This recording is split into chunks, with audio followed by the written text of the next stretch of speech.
I'm speaking to you from Caminada Bay in Grand Isle, Louisiana, one of the first places to feel the devastation wrought by the oil spill in the Gulf of Mexico.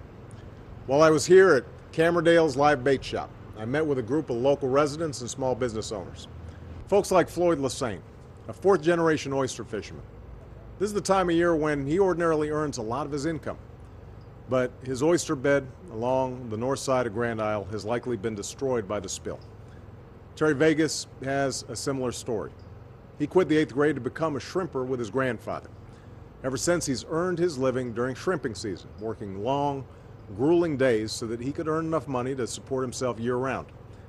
But today, the waters where he spent his years are closed. And every day as the spill worsens, he loses hope that he'll be able to return to the life he built.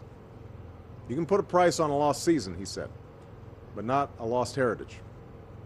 The effects of the spill reach beyond the shoreline. I spoke with Patty Rigaud. For 30 years, she's owned a small convenience store, a store opened by her father.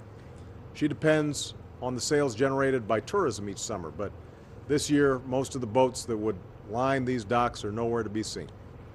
Dudley Gaspar, who owns the Sand Dollar Marina and Hotel, has been hit hard as well. Normally, this time of year, rooms are filling up and tackles flying off the shelves. But he too has been devastated by the decline in tourism and the suspension of fishing in the waters off the Louisiana coast. Their stories are familiar to many in Grand Isle and throughout the Gulf region. Often families have been here for generations, earning a living and making a life that's tied to the water, that's tied to the magnificent coasts and the natural bounty of this place.